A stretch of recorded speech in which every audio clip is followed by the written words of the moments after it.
Resaka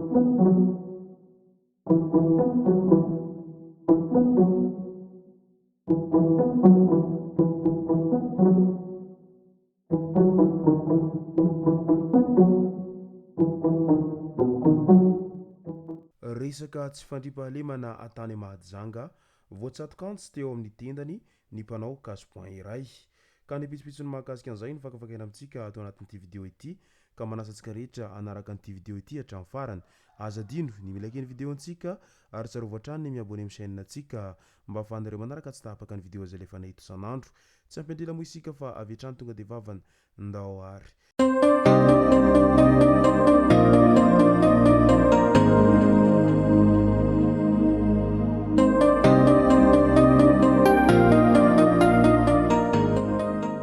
ny tonga tsy miarahaba hono ny namantezitra ka dia faly miarahaba isika rehetra mpanaraka tsy tapaka an'ity chaîne ity ny tenako amin'ity androandroany ity arakin'izay efa natsipiko zay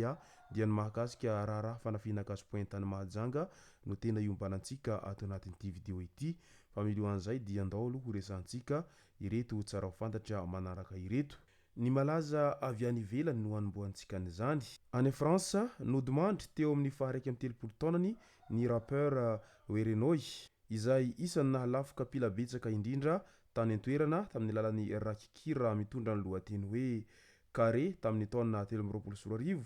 sy ny pyramide 2024 ary ny diamant noir izay vao nivoaka ny volana aprily lasa teo iny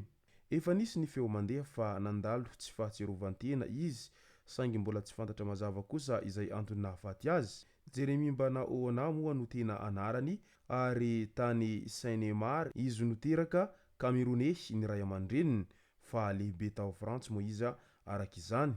ao anatin'izay vaovao mampalahelo izay hatrany ao Madagasikara indray no resantsika dia fantatra fa nodimandry tamin'ny alakamisy 10 Mey 2024 irakotondrina Gervais izay mpikambana ao amin'ny kabinetra ny ministry ny atitany no sady efa ministry ny atitany teo aloha administrateur civil en chef de classe exceptionnelle ihany koa izy no sady mpampianatra teny anivon'ny sekoly fanofanana ho mpiasam-panjakana ENAM sy NFA ka dia mirary finoana feno ho an'ny fianakaviana manamanjo amin'izao fahabangana ny laozany havana mantsaka izay zao ary enganeo tsara levenina ny maty ary aza misosoka alahelo intsony any Toamasina indray dia nisy tafavoaka ny fonja sahady ireo voarorohy tamin'ny famonoana any Serginio naneo ny alahelo ny rainy tompoky lahy Serginio noho ny fahitana fa efa tafavoaka ny valan'ny famonjana sahady ny roa tamin'ireo endahy izay niara voarorohy ka nahiditra ponja vonjomaika ny 7 aprily lasa teo iny ireto farany izay voasaringotra tamin'ny raharaha fitsaram-bahoaka izay no heverina ho diso fiantefa nitranga tao mangarivotra avaratra parcelle 11/14 ny 2 aprily lasa teo iny ka nahafaty any tompoko lahy izay 70 taona mpianatra izay voalaza fa avy nakalaza adina fanomanana ny fanadinana baccalauréat tany amin'ny namany tsy mbola vita akory ny fiatrehana ny mpitsara izay mpanao famotorana lalina dia efa hita miariharany sahady ny roa tamin'ireo voarorohy izay voampanga fa nandray anjara tamin'io raharaha fitsaram-bahoaka io ka dia miandry ny fandraisana andraikitra ary ihany koa miandry ny fanazavana amin'ireo tompon'andraikitra arak'izany ny fianakaviany tompoko lahy Serginio manoloana an'izay fahitany ireo an'izay voalaza fa nahavandoza namono nahafaty ny zanak'izy ireo zay nefa dia efa hita mirenireny sahady any an-toeranany amin'izao fotoana izao eo miresaka tsy fandriampahalemana nanome toromarika ny filoham-pirenena nandritra ny filan-kevitry ny ministra ny amin'ny hanaovana ezaka sy paikady manokana hiadina amin'ny herisetra sy fandriampahalemana an-tanan-dehibe indrindraindrindra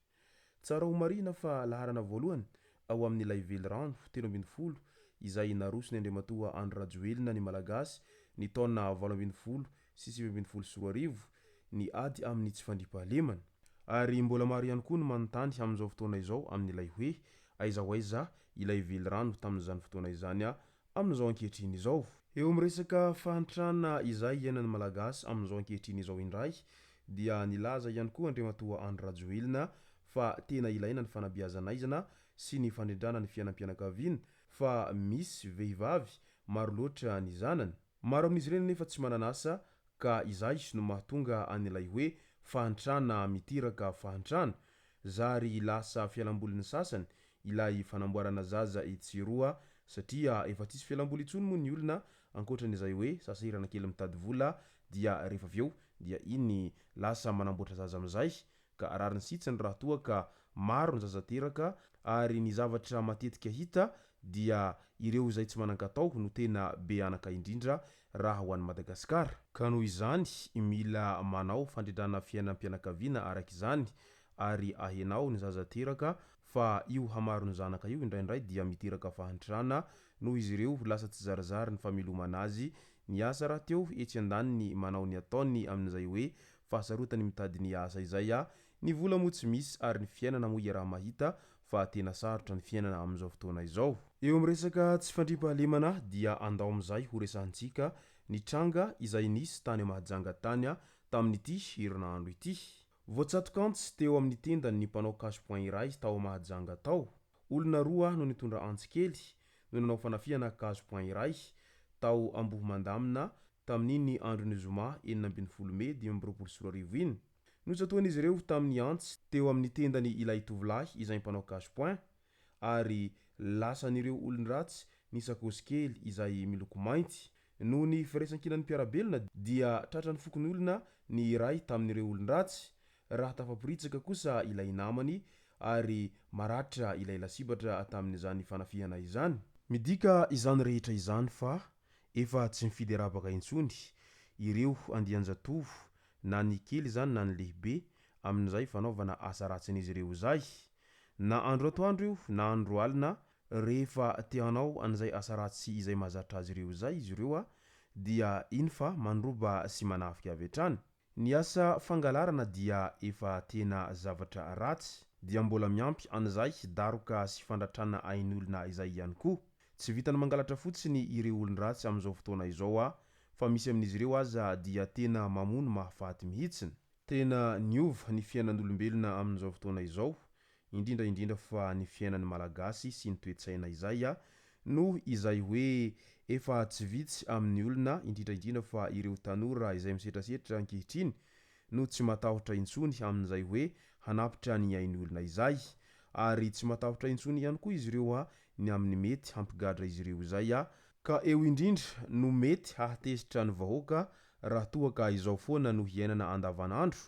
ka hiafara amin'izay resaka fitsaram-bahoaka izay ihany ity zava-misy ao Madagasikara ity satria mety ho leo ihany koa ny vahoaka no hiaina ao anatin'izay tebiteby izay ka ny hafarany dia mety ho izay fitsaram-bahoaka izay no vaholana aminazy ity satria etsy andaniny efa hita fa tena miezaka manao aintso-zavatra ny mpitandro ny filaminana izay miezaka mampandry fahalemana nefa ny mpanao ratsy dia tsy mikely soroka fa mihamihitatra hatrany amin'izay fanaovan'izy ireo asa ratsin'izy ireo